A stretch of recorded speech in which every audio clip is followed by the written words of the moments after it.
Hello and welcome once again to Talking Pictures Podcast. I'm your host David and joined with me as always my co-host Brian. Brian, how are you today? Did you see the fucking Nosferatu trailer? I knew you were going to pick this, so I had to make sure that I watched it right before we recorded. So Brian, for any of our listeners that don't know, what would be the trailer of the week this week? He is coming. Nosferatu. Yeah, I did see it. I watched it there right before we started recording. I thought it was class. I am really, really excited for it. I think this was in my top 10 anticipated movies for 2024. Could have been. I wouldn't be surprised if it was, yeah. I think it's a long time coming. I think that... have you seen the original Nosferatu? No. My extent knowledge of Nosferatu is the Midnight Shift episode of SpongeBob SquarePants. I knew you were going to say that. I absolutely knew. Nosferatu, when he's switching the light switch on and off. I think it's also another contributing factor for Bill Skarsgård to go deep under prosthetics to play a popular character. And what a year Bill Skarsgård is having. Now, we didn't even see him. We see obscure imagery of him. And I think we'll not actually get a whole lot of Bill Skarsgård on screen. It's definitely Lily Rose Depp and Nicholas Hoult, their movie. And actually, he's coming up great as well, Nicholas Hoult. He's getting a lot of work these days.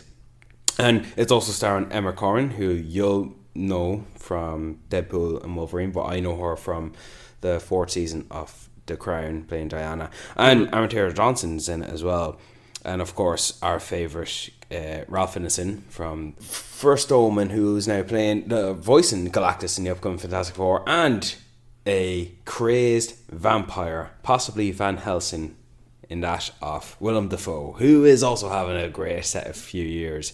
So I think Willem Dafoe is the perfect casting for this. I just think he just fits. He's going to fit this world so well. He did The Lighthouse with Robert Eggers before, and The Northman, also Robert Eggers. And yeah, so it's just like the perfect pairing of like these weird gothic films, not even weird, but just this gothic style. Yes. And Willem Dafoe, who just fits perfectly within the world that he creates. And that's another good reminder that this is not your typical traditional generic horror filled with tropes and jump scares and revelations like that are very much similar theme to something that James Wan would do, or even that Mike Flanagan would do. Like, some of these guys have their own imprint, but they definitely cater to another scary movie coming out. This is not that. If you thought you went into The Northman thinking we're going to get a real Viking action type of revenge movie, it wasn't really that.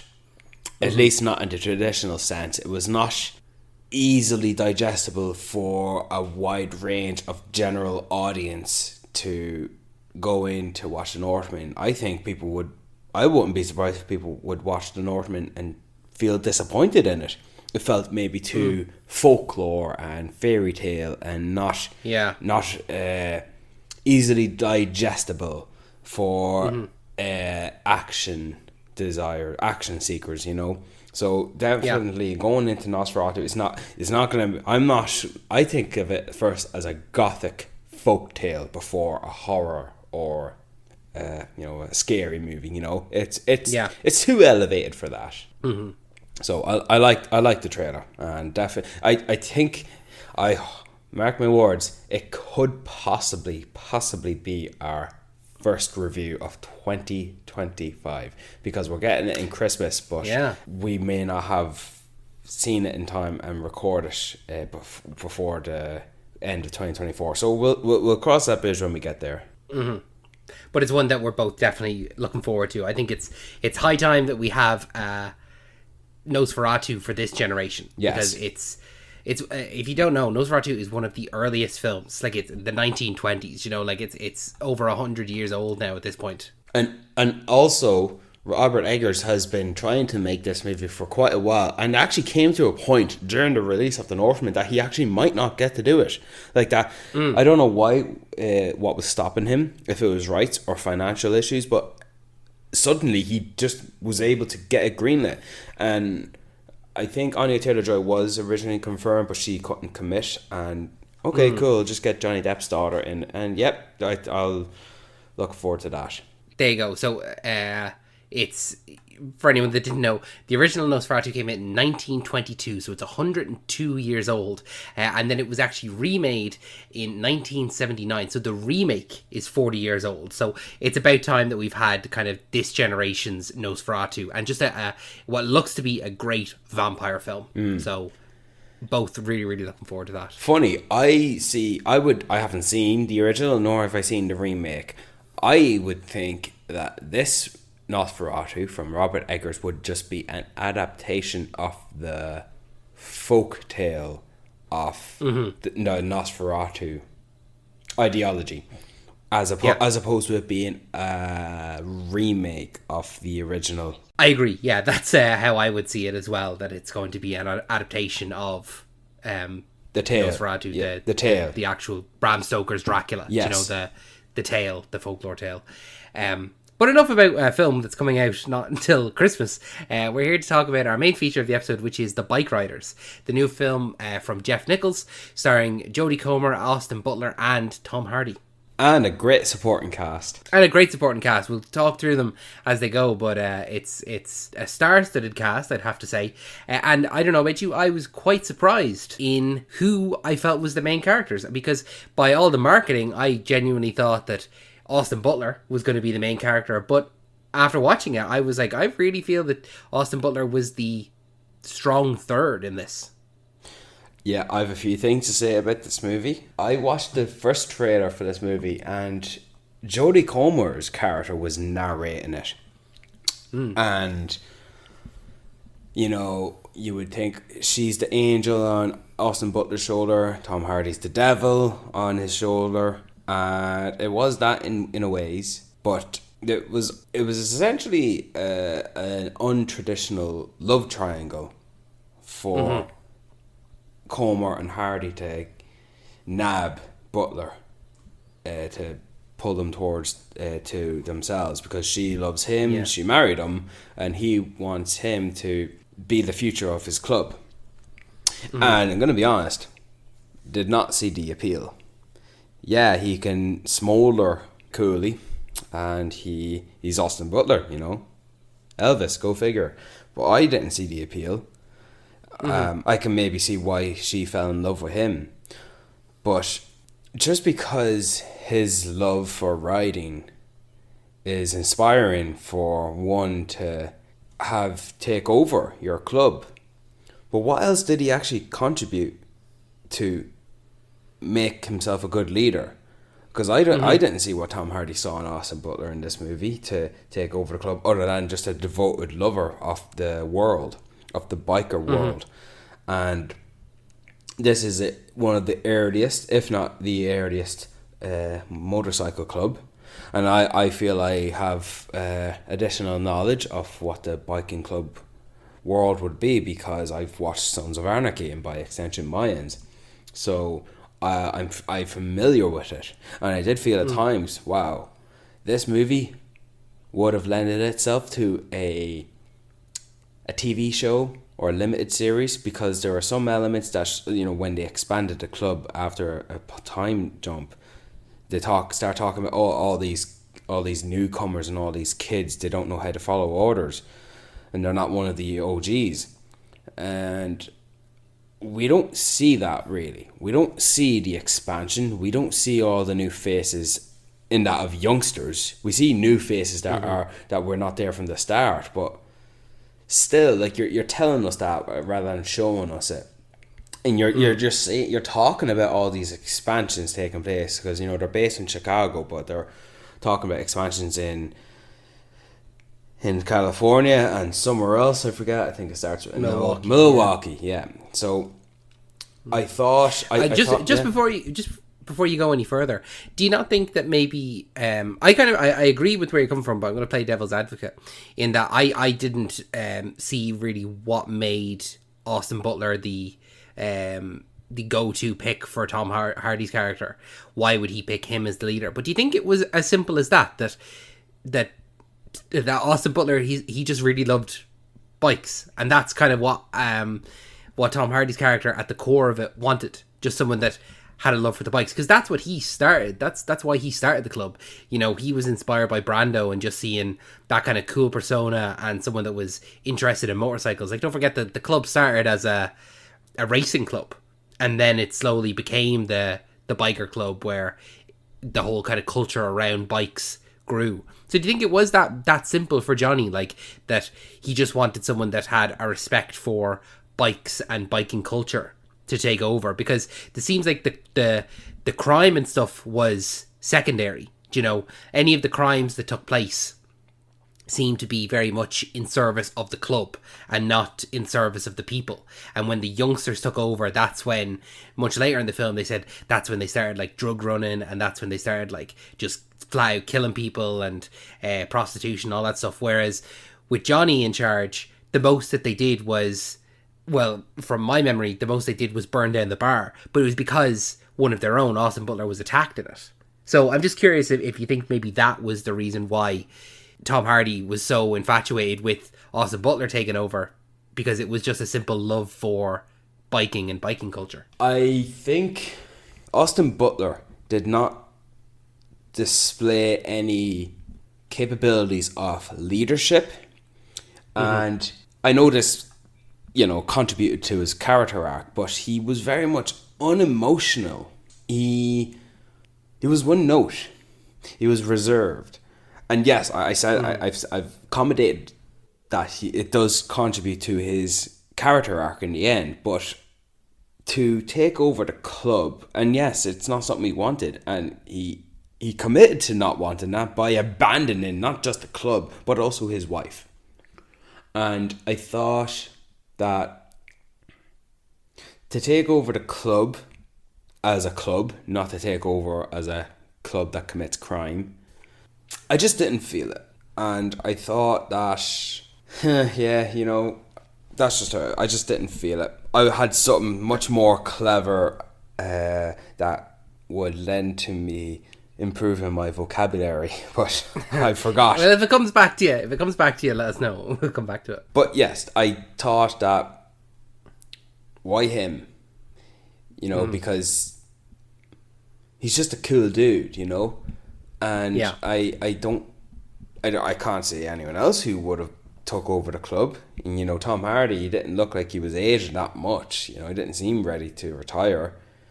You know, he at the end of it, he did seem to like, what's the point? You know, sure, yeah, it's like, going through the motions, you know, not very active. And yes, I thought Austin Butler was very, you know, why are you picking this ennui character to lead, you know, because that's what he was. I did think that for a bit. That's one thing that came back to me. He was very much ennui, I thought. He did, you know, indifferent, bored, you know, because he did that a lot, where he put his love for the club or his acts and actions towards the club first rather than his wife.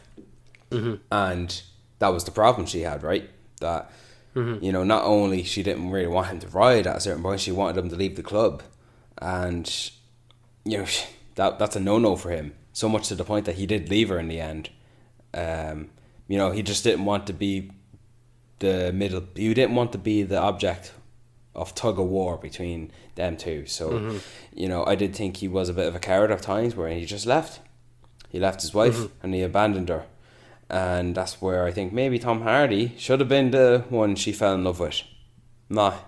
I thought that was where it was going to go, to be honest, at the beginning, when she sits in the bar and Tom Hardy says across, Tom Hardy sitting across from her, and they kind of have to strike up a conversation. I was like, oh, okay, I thought there was going to be a romance between those two.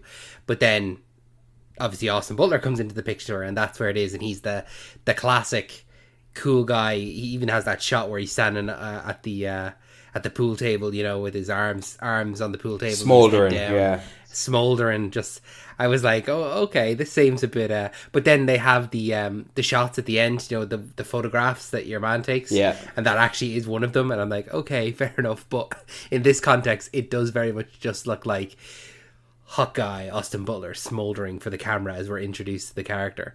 I think I would have actually liked to see maybe a relationship between Jodie Comer and Tom Hardy more than I because, like you said, with Austin Butler, he was very one note, very reserved, and you really didn't know one way or the other whether he did love her more than biking.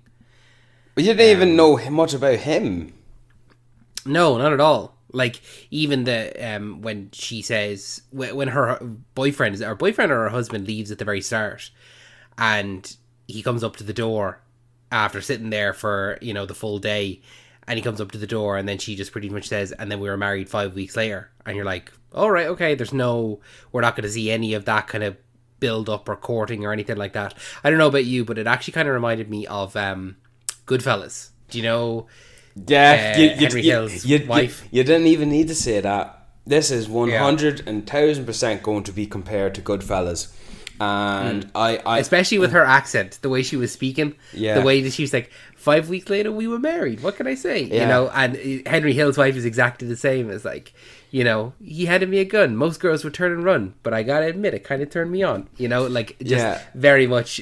They were very similar. They'd be friends if either of them were in each other's movie, they'd be friends. Yeah, I thought she was naively optimistic. Mm-hmm. You know, taken to the life, and the tone of her accent, that just stuck with me. She was naively.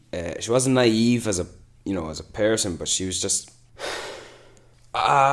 I'm just trying to find the words to describe what I'm trying to say beyond what I've already said, and I'm not knocking on it.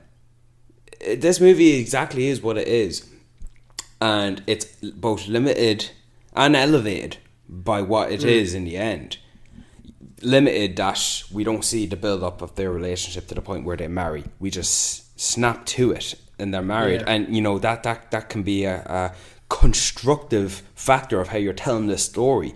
That you don't need the build-up of this love story. You need to see where it evolves to or devolve to. And, you know, when I said earlier, when the club expands to other clubs in other counties, in other states, okay, that would be nice to see explored. You know, Martin Scorsese, I bet he could do that. But would he have needed more time, more minutes in the movie? I don't know. Maybe. I thought I didn't feel the growth of the club, but that's okay. I could take it or leave it. I also thought another reason why I thought this was a deadpan comparison. I don't know if that's a negative thing to say, a deadpan, but an easy comparison is pretty much we're 50 minutes in. We're getting to the point now where they're burning the bar, and up in that point, right, even when they're meeting up and they're racing, they're drinking, it's just before Austin Butler has that fight with he goes up and punches a guy and he punches his hand through the car, and you know, that whole scene, I thought, wow, very, very passive storytelling we're doing here, very plotless. Like, what are we doing? What are we going for?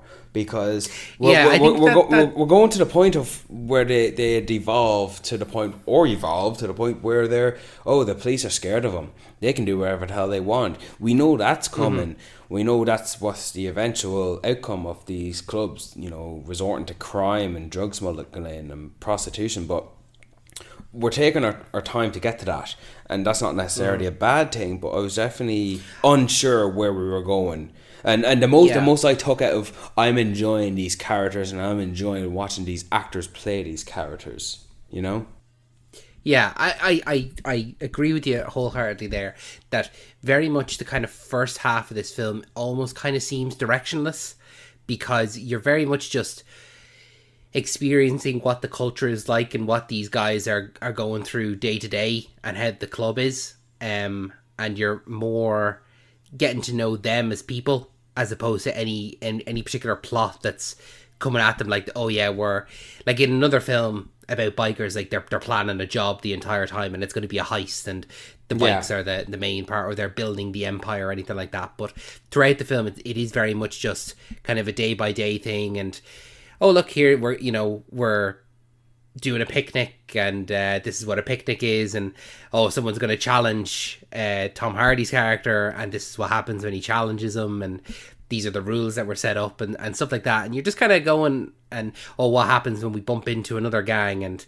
they're speaking civilly, but then Austin Butler comes in and he gets the wrong end of the stick and just comes in and immediately starts fighting, even though Tom Hardy is just having a conversation. Like, it probably could have been resolved, but they all stick up for each other, and as soon as Austin Butler comes in fighting, they're all fighting. Yeah. And then it's not until definitely the second half when, like you said, when the new blood comes in and it's gone out of control as soon as these new factions are and coming up. And Cockroach, one of the members, talking about throwing in his colours, as they call it, to apply to be a policeman, to ride a bike. And those are the type of guys, the young blood, who they could possibly look older than him. They're middle-aged men. They're just fresh lads. Go in and beat him up. So that whole scene is where it really, really took a turn like that, where Cockroach who's an OG member of the gang, is beaten up because he wants to have a stable life and he wants to become a cop. He doesn't say like, oh yeah, no, I'm going to crack down and all this, or I'm undercover or anything. He just wants to have a normal life now. He wants a steady job. There's that. So he's beaten up for that. There's the introduction of prostitution with the girl in the red dress, that she is a prostitute and she's there to have sex with the guys. Then there's the possibility of Jodie Comer's character being raped, because she's all of a sudden in this room when all the guys that she knows leaves to go help Cockroach. She's all of a sudden in this room with people she doesn't know. She's wearing the same dress that the other girl, the prostitute, was wearing. Yeah. And so through a misunderstanding, she's nearly raped and she's nearly took upstairs. That is such a dangerous position to be in, where a year ago, let's say, we don't know exactly the timescale, but having seen a year ago, she would have said, oh yeah, all these guys are my family. I know all of them. I know Dickie, I know Wahoo, I know Cockroach, I know everyone.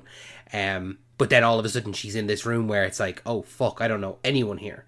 And the very scary possibility is I might get raped. And guess what? She nearly is. It's a very, very dangerous situation. And then right after that as well, Tom Hardy, when his character, he goes into the back to get a beer, and he's finding guys there and they're just shooting up heroin, in the back, and it's all of a sudden with this introduction of a wider world, it's this new world that he doesn't really want to be a part of anymore. I don't think. He just was like, oh, what has this become? And he seems jaded as well. He just seems like he's not actively pursuing anything. He's just kind of nearly tired, and he's just like sitting in the bar, and that's when the young fellas come in, and when they come in and challenge him, and he just he doesn't even nearly look up at them, and he's like, yeah, fists or knives, like what yeah, what is this? And then a little bit later on, then when Jodie Comer is describing that night, the fact that the club has devolved so much that, yeah, even the OG guys, they came in their cars. They didn't even come on their bikes, because it was too cold. And they sat in their cars and watched, and Johnny goes up to fight him by himself. And that's what ultimately leads to, well, it's not, whether they were on their bikes or not, he would have still got shot. But it is very much just a change in the whole culture of it all when this new blood came in. And so... She had shot him, yeah. This bad form. That's when it really just took a real turn, in terms of when the gang just completely turned to drugs and violence and crime, and just really took on that persona of Sons of Anarchy and Hell's Angels and the real biker. Yeah, they change what biker culture is. I think what Jeff Nichols was trying to do was show biker culture as the kind of I guess in the time it would have been the modern day cowboy, group of guys coming together, they're riding their horses, riding their motorcycles, coming together and just having something that they all connect to.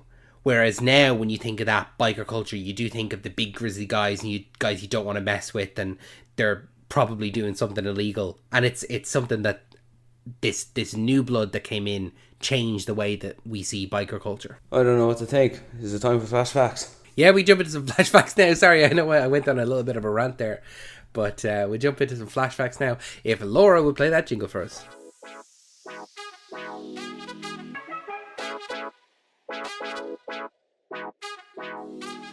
Thank you, Laura. So, flashbacks for the Bikeriders. Flashback number 1. The biker gang that inspired this film still exists as of 2024 and is actually a rival to the Hells Angels. I wonder how they felt about this movie then. That's interesting. That's an interesting flashback. Yeah, it's obviously because of the fact that, well, not obviously from the fact, but the film is based on the book that Mike Faist's character is writing. He's taking the photos and he's creating this book, and it was based on this book. So we see at the end of the film, we see some of the photographs that he took while he spent time with what were they? The Chicago Vandals, is that? Yeah, the Vandals. Yeah, that's another thing as well, is Mike Faist, who his character is the real life person who wrote the books and documented and journalized their events. And when was the last time we watched a movie that was based on the book and the writer of the book was also a character in the movie? I couldn't think of anything off the top of my head, but it's a good point, yeah. Just stood out a little bit. Flashback number 2. Bikeriders was intended to be released in the latter half of 2023, but was delayed to 2024 due to the SAG-AFTRA strike. This affected not only the lead Austin Butler twice, with Dune Part 2 also being pushed, but Mike Faist also, who appeared in the film, as he starred in Challengers, which was also pushed to 2024. So the two guys, they were affected by 2 films being pushed with that SAG strike. Yeah, I remember this movie was being delayed. Primarily, I think, because Disney dropped it. Yeah, it was kind of a weird one there where the film, so I was doing my research there, it was actually completed filming in 2022. It's been ready to go since 2022, but for some reason Disney didn't want to release it, and so it was kind of looking for a distributor for a while. I don't know whether that was just from the Fox merger. I don't know if it was affected by that with Searchlight and all, but I don't know. It was kind of a weird one where they just didn't want to release it, so that delayed it further and further again. I actually also can't remember if this was a movie that released a trailer and then was then delayed afterwards. Do you know? I think it was. I feel as though I saw a trailer for Bikeriders a long time ago. In 2023? I think it might have been. I think so. Yeah, so I don't know what was the reason for delaying it, because it's not bad. It's a good movie. Yeah. No, it seems so strange that Disney wouldn't want to release it, especially with the fact that it's got so many Oscar nominees with Tom Hardy, Austin Butler and Jodie Comer. Do you know, like a star-studded cast, not to mention all of the supporting actors who we haven't even spoken about. We'll speak about them later. But I don't want to keep Laura too long anyway, so we'll do one more. Flashback number 3. Jeff Nichols left A Quiet Place Day 1 to make this movie instead. Do you know why he left A Quiet Place Day 1? He left it, if I am... Because I know. Right. And I know. Oh, okay. Do you want to... You go for it. Yeah. I'm trying to contribute, David. Not trying to make you... Okay, sorry. He left A Quiet Place Day 1 because even though it was not going to be John Krasinski directing it, he realised that it was eventually still a John Krasinski motivated movie. And Jeff Nichols thought perhaps, this isn't going to be my movie. And when I do a movie, I like to do the movie the way I want to do it. And that was fine. Mm-hmm. I actually really thought Jeff Nichols was a great director for A Quiet Place Day 1. But the guy who did Pig is a good selection, and looking forward to seeing how he did it. But yes, John, that's okay, no harm foul.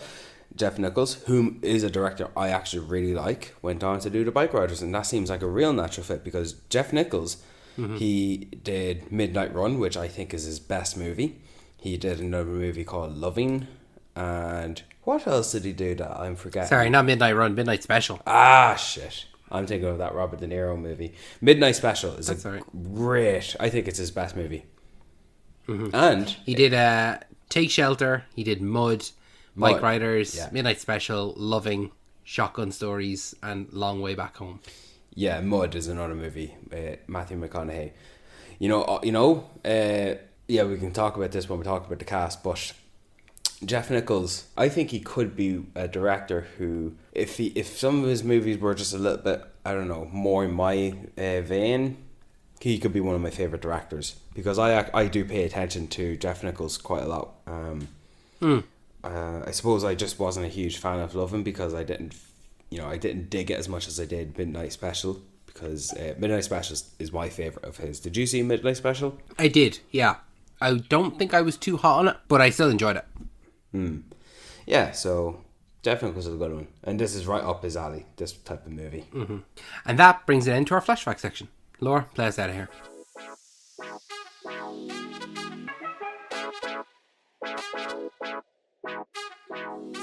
Thank you, Laura. So we kind of mentioned it there in the flashbacks. Do you want to talk a little bit about some of the supporting actors that we had in this? Because we had a star-studded cast of supporting actors that we haven't even mentioned yet. So Michael Shannon is a go-to guy for Jeff Nichols because he's in Mud, he's in Take Shelter, I believe, and he was the leading man in Midnight Special.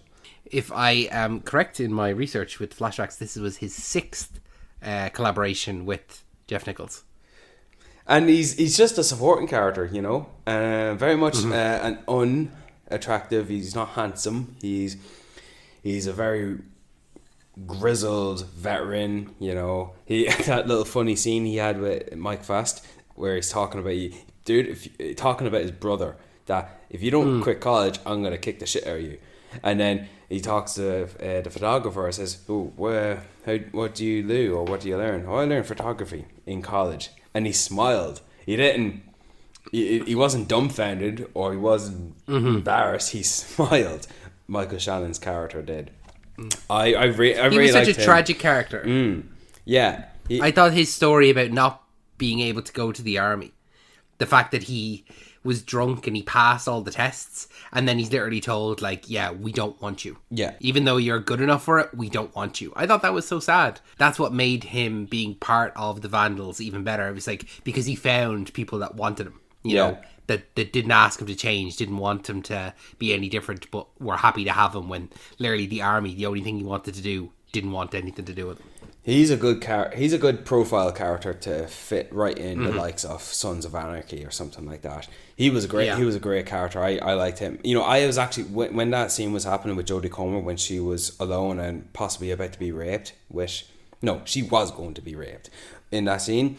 I was hoping for Michael Shannon's character to be the one to step in to rescue her. I was thinking, Where's Michael Shannon? Because actually, every time we would see these club members together, sometimes he was not always there. When they're outside the bar, he's not there. When they're at the funeral, he's not there. Speaking of the funeral, one of the other main club members, played by a guy who I don't think you'll be familiar with, Brucey, played by Damon Herriman. He's the guy. I am familiar. You are familiar. Good, because yes. While he might be famously known for playing Charles Manson not once but twice, I know Damon Herriman from his probably popular role in Justified. I mentioned Justified before, with that stars Timothy Olyphant and Walton Goggins. He's a supporting character. He's a comic relief character. He's a fool, you know. He's always he's always committing crime, and even though he might be arrested or whatever, he's a buffoon ally, if you know what I mean. And I know him from something I suggested previously, Mr. In Between, where he plays a strip club owner, and he's kind of the boss of the main character. He's also a supporting character. I think he's really good in that. So I was delighted to see him in this as well. Well, we're going to see him in Mortal Kombat 2. Okay, who's he playing in Mortal Kombat 2? Quan Chi. You know, Quan Chi. I don't know why I asked, because I don't know. I've never played Mortal Kombat, so I don't know any of the characters. I know Karl Urban's going to be in it as Johnny Cage. Is that correct? That is correct. Speaking of Johnny Cage, because you know Johnny Cage typically has blonde hair. You know who else has blonde hair? It's Boyd Holbrook. Boyd Holbrook. He was. Well, you talk about Boyd Holbrook. You're more of a Boyd Holbrook fan than I am. Am I? Well, I think so. Well, I was watching this movie and I'm thinking, wow, he can be playing some popular characters or be in some popular IP. But it's just nice to see him show up as one of the lads, you know, because unlike Michael Shannon, he was actually one of the club members who was there in the on-screen. Like, yeah, you know, what's sometimes you can have a busy day on set, and then sometimes you can just stand there and block for the camera. he played Cal, and as I mentioned these guys' names, we don't know all of them really. Wikipedia doesn't have their own pages, but the likes Brucey died in the movie because of that vehicle crash. Died by an accident. Wasn't murdered or anything. And Cal, like in the end, when they're surmising what happened to the OG members, whether they died or left or whatever, Cal fell off a ladder and broke his neck, and that's post the club. Very unceremonious. Very much unceremoniously. Not something that you'd want to see the conclusion of one of your characters if this was a TV show. Would not contribute to it. But Boyd Holbrook. And that was the same with Brucey as well. He was unceremoniously, like he wasn't even doing anything dangerous. He was just driving his motorcycle and a car pulled out and he just hit the car. I like how they shot that though. I like how they executed it. They filmed it and edited it. I liked how that worked. But yeah, I think that served the movie as opposed to anyone else dying in the movie. But I was watching this movie thinking, cool, Boyd Holbrook's going to be playing Johnny Cash in the upcoming James Mangold movie, A Complete Unknown. Is he? Okay, yeah. I was going to ask because I was looking at his IMDb there. The only thing I really know him as the lead in is the Predator. Everything else I've seen him in has been pretty much a supporting role or a TV show. Yeah, well, he was the main guy in the 2 seasons of Narcos with Pedro Pascal. Oh, was he? Okay, yeah. I didn't see Narcos, so I wouldn't have seen him there. But he's going to play Johnny Cash. Okay, that's interesting. I'll be looking forward to that. He's playing Johnny Cash in a Bob Dylan movie that's played by Timothy Chalamet. Oh, with Timothy Chalamet, is it? Yeah. So yeah, okay. And James Mangold already did his Johnny Cash movie, which starred Joaquin Phoenix. So I think that's kind of interesting to see. That. He's not going to get Joaquin Phoenix to come back to play Johnny Cash because that's not the type of role needed. That's not the type of actor needed for the role for Johnny Cash. Yeah. I suspect Johnny Cash will just be a one extended scene in the movie. But I did like Boyd Holbrook just showing up in this, and he's always playing somewhat villains. He's always playing villains in his movies. That's where I mostly know him from, honestly. Is seeing him as villains because I know him immediately from Logan, and then he was in the most recent Indiana Jones as well. He was, and he plays villains. He was the villain in the Sandman show as well. I didn't see that as well. So yeah, if he's mostly a TV actor, I haven't seen him unfortunately in any TV roles. Do you want to know who's a very good TV actor? I'd say this guy is more of a TV actor than a movie actor, so I'm surprised to actually see him in a movie. But this is my guess of who you're going to speak about. But tell us why you're going to talk about Daryl Dixon. Did you know that Norman Reedus was going to show up in this movie? I did. Only because having watched the trailer, I was like, I think I remember watching it once, and I turned to you and I went, "Was Norman Reedus in that?" Like I feel like I saw him, but I only saw him once, and it also seems like a movie that Norman Reedus would be in. So I didn't know for definite or like how much he was going to appear, but I knew I did know he was going to be in some capacity.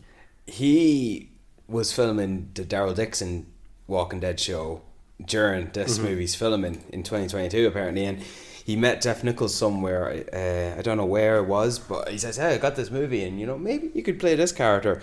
And he let him come over, and Norman Reedus had Greg Nicotero and his team make the teeth for his character, Funny Sonny, and I knew he wasn't playing one of the OG characters, but he's one of the characters to show up on screen. And I hope he wasn't going to be one of these guys to appear to be one thing but then be another, or appear to be one thing and that one thing is not very attractive for the main group, and so he has to be taken care of. I'm glad that's not the type of guy he was. He shows up. Absolutely.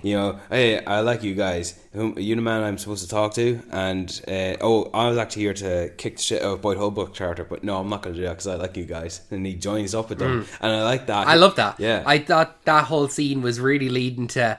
I was like, "What are you doing here?" I was like, "Well, I'm actually here to beat the shit out of that guy." And then the whole mood kind of goes down, and you're like, "Oh shit, are we gonna get into a real situation here?" And then he laughs it off and he's like, "But you guys are pretty cool." And then that's when Johnny comes back and he's like, "What's going on?" He's like, "I think Funny Sonny here made Cal shit his pants. You know, like it, and it's immediately played off, and there's no animosity between the two of them or anything like that. It's not like they hold on to anything. It is very much just he plays by his own rules. Yeah, and when they're saying in the end, "Oh, what happened to the OG guys?" You know, Cal fell off the ladder, and Zepko ended up moving to Texas.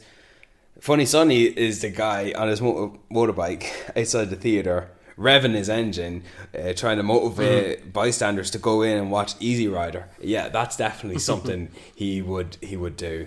And I like how he's like, you think Daryl Dixon is, you know, he's a hairy beast. This movie really showcases, he's got more hair, he's got more beard, and his jackets and clothes are very puffy, you know, and he's the type of guy that would eat a shepherd's pie or a stew with his bare hands, you know.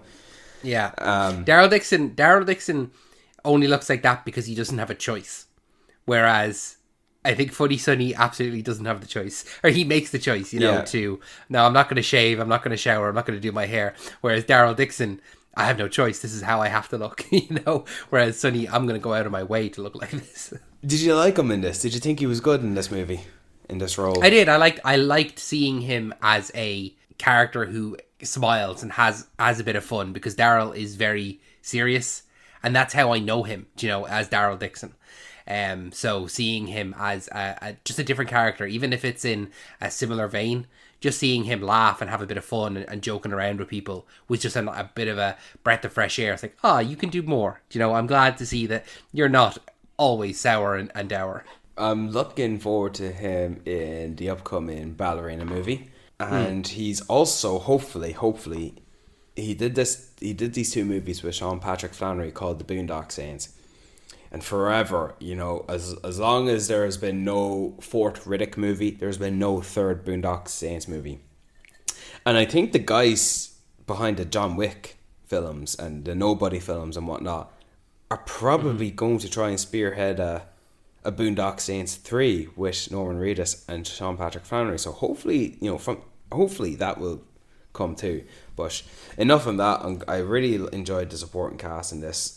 Real good guys you could follow watching a TV show and then get to learn more about the characters. You know, pretty much literally Sons of Anarchy. You know, you get a lot of benefits from watching this movie if you've seen Sons of Anarchy. So I'm happy with that. There's one more thing I want to just go into, and that's the conclusion of the love triangle with Jodie Comer, Austin Butler, and Tom Hardy. Yeah.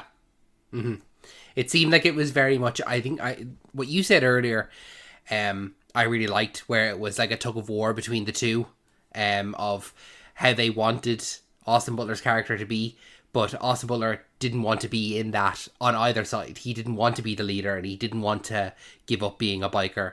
He was caught in the middle of this love triangle that he wanted no part of. You know, he just wanted to be himself. Yeah. But and you've more thoughts on it. Sorry to interrupt you. Well, my thoughts is that I think he's a character leaving his wife. You know, he's one of those, is he? You know, Tom Hardy's a better man than him. And I thought that he wasn't a strong leading character. Like, he's a great actor, but his character was not strong. I thought if they leaned more into, as you said, he was a strong third leading character. But if they leaned more into the screen time of maybe, well, I don't know, maybe they did already and we're just not remembering it right. But Jodie Comer and Tom Hardy were very much the two leads, especially if Austin Butler's gone off screen to do a task and Tom Hardy's there, like when he was there to rescue Jodie Comer from that scene. And even when it's Jodie Comer coming in to tell Tom Hardy, I want you to tell him to leave the club. You know, those are the minutes, those are the screen time minutes of those actors, not Austin Butler. And then Austin Butler just ups and leaves. You know, I thought he was just very uninteresting, and I didn't think this saved it, but it did the best to repair my thought. And that is when Austin Butler learns that Tom Hardy was murdered, and he comes back home to his wife Jodie Comer, and he breaks down and cries, like, and you know, talking about how men don't cry, or rarely ever she'll see a man cry, talking about her father, or talking about her husband, because he almost cried when he had his foot broke and he was afraid he wasn't going to ride anymore, you know, because that showcases his love for riding bikes. And so I thought that was nice. And I thought it was very much stronger. And when we're coming to the end of the movie and Jodie Comer is talking to the journalist and he asks, well, what about Benny? Benny? Well, this whole time he was actually outside with his cousin having a beer in the sun. He was there the whole time. They've been happily together for these last few months or years, and he doesn't miss the riding. He doesn't miss the club. He's happy where he is. And it's funny how it took the death of his friend or his mentor to really understand that, you know. I suppose he just needed a few years to wisen up, you know. And I kind of liked. Well, yeah, I like that reveal essentially, or solidification, if that's a real word. Forgive me if I'm wrong. It is. Yeah. It is. Oh, great! I'm proud of myself. So I'm happy with that. That the movie had a happy ending, not ending on a dour note, you know. Even though the way the club went is just very Hell's Angels and Sons of Anarchy. And I knew they were teasing up that kid, you know, the kid who wanted to join the club, you know, is willing to leave his friends, which was a good test Tom Hardy did on him. But definitely knew they were teasing him up to be something. And, you know, to try to show that he's not that bad of a kid, you know, he's beating on his abusive father who's abusing his mother, but then, you know, she's telling him to get out, but then she's scared of him. You knew that kid was... when they show us a youngster aspiring to be something more and looks to one of the characters to be their mentor, but they reject them, well then, okay, they come back to kill them. You've seen that many times, haven't you? I can name a few things that I've seen that in right now, but I'll not for the sake of spoilers. But I knew that kid was going to be the one to kill Johnny, just because of, you know, storytelling 101. I was going to say there, yeah, no, I liked the reveal of Benny at the end, the fact that he's just working on with his cousin, because I felt with all those interviews, it was never quite clear if Benny was alive or not. I felt like they were trying to nearly hide that fact, and because everything was maybe spoken about in the past tense, so I was afraid that Benny was going to die in some way, and like that, I think if he was to die, it probably would have just been on a motorcycle. It wouldn't been like in a fight or anything like that. I think if he was going to go, it would be in some kind of motorcycle accident, because that was one thing that she said at the beginning, when they're kind of warning her off, Benny. It's like, oh yeah, he's really accident prone. Do you remember that? Like they said, yeah, anytime he gets on the bike, he wrecks it. But we never see that, you know. He never does that at all in the movie. So I thought that was a bit of a red herring of I was kind of waiting for it. But like you said there with the scene where he cried, I think that was a really poignant moment for Jodie Comer's character as well, because like she says earlier, it's like the closest I ever saw him coming to cry was when there was a possibility he wasn't going to be able to ride anymore. And then when he does finally cry, it's over Johnny dying. So I think nearly she kind of realizes, she comforts him and she's like, oh, maybe if I would have lost this, you know, he would have chosen Johnny over me. And now Johnny is out of the picture, so she's the only option left. You know, he doesn't want to be part of the motorcycle gang anymore. So I thought that was a really interesting dynamic of she won, but not by choice of Benny, you know? I think the scene she had with Tom Hardy, you know, he came and checked on her. That was a nice, like, kind of like squashing the beef, you know, like, you know, neither, we don't hate each other. Yeah. We wanted this person for different things. And I liked that he says at the start in the bar, it's like, I'll protect you. I'll make sure that you're safe. And even when Benny's left, he's still checking in on her, you know, still doing that. He's still making sure she's safe and protecting her. So I liked both of them, honestly. When you watched this movie, did it make you want to maybe explore watching Sons of Anarchy? No, it didn't. I think it's just because that lifestyle and that whole part of America, it's not really something I've ever been drawn to, and it's not something that very much interests me. So it's, And also, like, Sons of Anarchy, when did Sons of Anarchy end? It ended, like, what, 2014, 2015? Something like that, I think. Like, it's been out for 10 years now. It's been out longer than it was airing. So I think if I ever was interested in it, I would have watched it by now. You know, I remember my friends in school watching it, and it was just one that never ever interested me. Would the release of a show determine the contemporary setting of you watching it? Like, if you go 10 years without watching Shogun, and it's, well, I'm not going to watch it now, it came out 10 years ago. Would you be like that, or? No, but that doesn't stop me. But if I haven't had an interest to watch it, or I haven't thought about watching it, Yeah. in the amount of time, like, let's say, for example, The Sopranos. I haven't seen The Sopranos, but that is one that I do want to watch, and I will watch it. But the further I get away from it, that doesn't deter me from watching it. It's just it making its way up my list of, I want to watch that next, you know? Whereas Sons of Anarchy has never been one that I want to watch that at some point. Yeah. You know? Gotcha. Well, that's all I have to say about Bikeriders. It was a bit of a toss and turn if we were going to talk about it much or not, but after watching it, I was like, yeah, I feel happy to talk about it. Mm-hmm. I didn't think it was going to be too much, you know? I didn't think much of it. No, it is very much, not in a bad way. You kind of touched on it earlier. It is very much surface level. It very much is. It is what it is. There's not really too much subtext. It's presenting you a version of America, and it's presenting you with this story, and it's not trying to trick you or hide something from you and make you think about it. It's just very much like, we're telling you a story, and here it is. Yeah. Whether you accept it or not. Yeah, I think the best and worst. I was trying to be creative with my words, with it being the best of the movie and the worst of the movie lends itself to the elevation of it in terms of the story it tells, but also is limited by also the story it tells, because of the issues I had with it, you know. But we've already went into that. Do you have any recommendations, David? I do. My recommendation is based on the trailer of the week, and it's going to be Bram Stoker's Dracula, directed by Francis Ford Coppola. I don't know if you've ever seen it, but it is starring Gary Oldman, Winona Ryder, Keanu Reeves, and Anthony Hopkins, and it is a very, very, very good film. I really enjoyed it. It's very much the Dracula story from the book, based on the book itself. So, it's very good.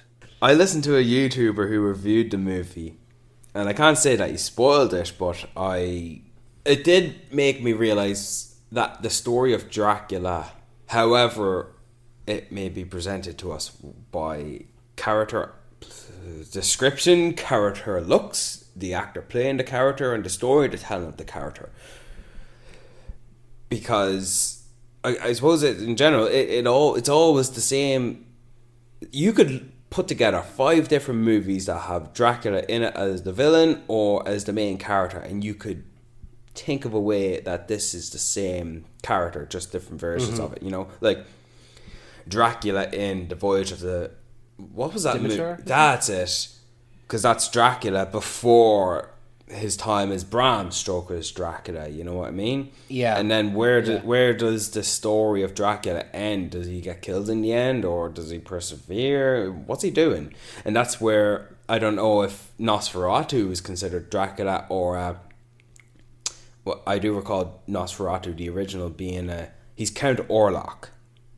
And rather than the director making a Dracula movie, because he didn't have the rights, he made a different vampire movie, Count Orlok, instead of Count Dracula. And that's where the Nosferatu has come into his own. He's not Dracula, he's just a entirely different vampire. He's inspired by the myth of the vampire. Yeah. So there is that, and you know, it's interesting. Bram Stoker's. Why is it called Bram Stoker's Dracula? Is Bram Stoker the author?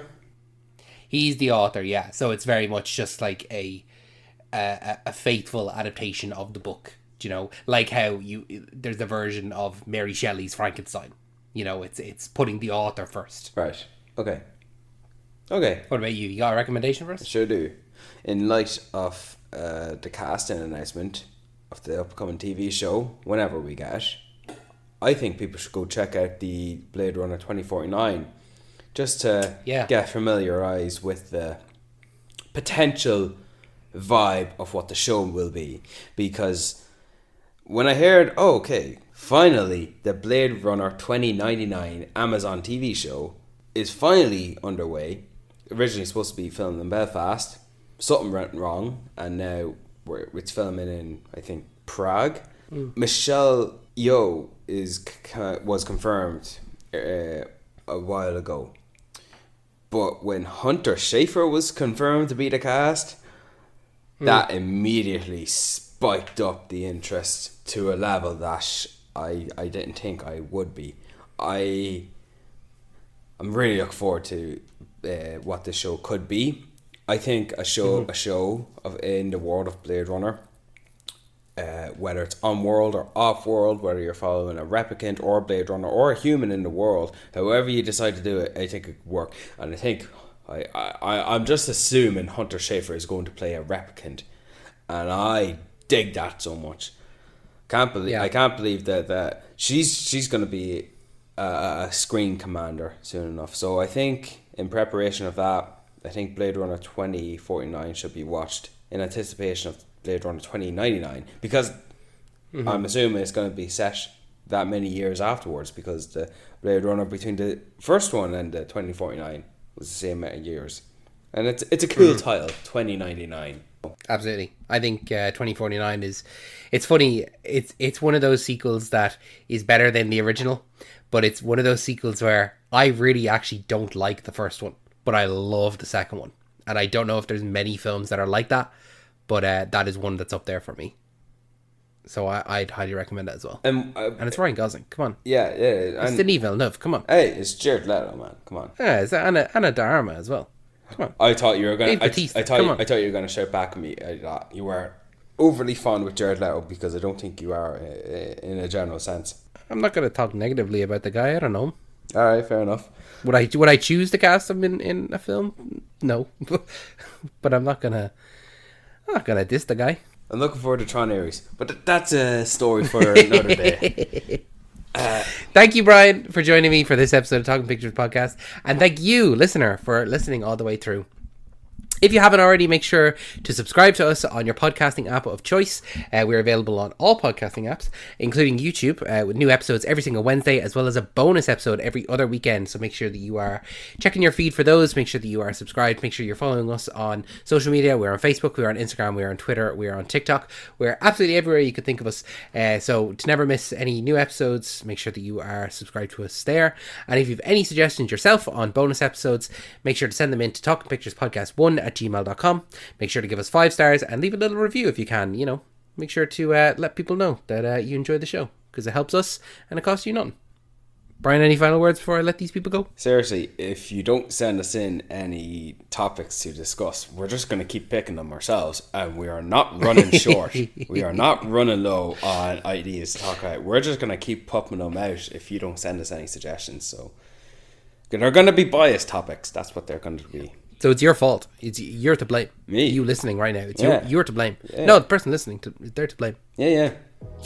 Thanks, Brian. Thanks, David.